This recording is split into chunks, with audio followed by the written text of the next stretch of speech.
Hey, it's your boy, Big Boy. And you know what's better than making a sequel or a trilogy? Throwing everything you've built up in the garbage and starting from scratch. Reboots are a common thing these days, and it's not exclusive to movies. Video games also get reboots, and whether they're good or not is a touchy subject. You've probably heard a movie coming out that's a reboot, and everyone starts saying how it's gonna suck, and rightfully so. Can't think of any recent reboots of movies that were actually good enough for me to ever watch again. And when I think reboots movie-wise, I think Spider-Man Homecoming, 2019's Child Play, and the all-female Ghostbusters. Now, just think about the three movies I gave you, and think about how much controversy came from them.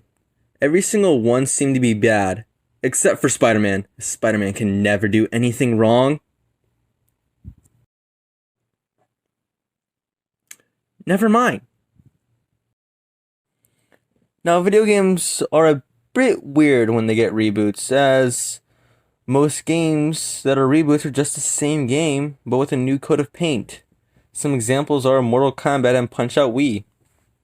Now, this doesn't mean all game reboots are like this. There are some game reboots that are actually reboots, like Metroid Prime, Tomb Raider, and 2016 Doom.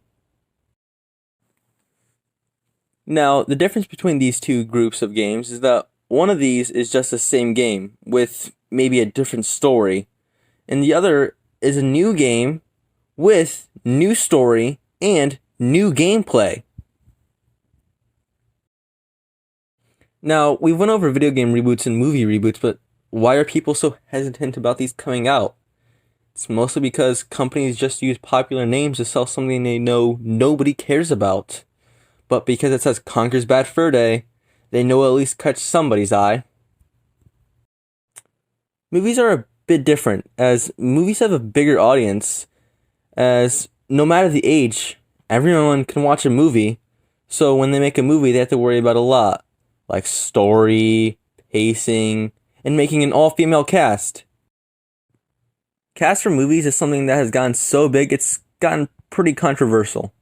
And because of this, we have movies like all-female Ghostbusters and the female Men in Black. Now, I'm all in for female. Heck, I'm looking forward to watching Black Widow. The problem starts when you try to have gender equality by giving movie hand-me-downs to females and putting in a bunch of unfunny jokes and making everyone just hate it. But when it all comes down to it, people ask why people are hesitant about these coming out. Why don't you give them a chance? Well, when previous movies were given a chance, they've shown to not be that great. But in the end, it's all personal preference. Some may actually like these reboots, and some may not. It's all just an opinion. And actually, I'm looking for a reboot myself. I'm waiting for the World War I reboot.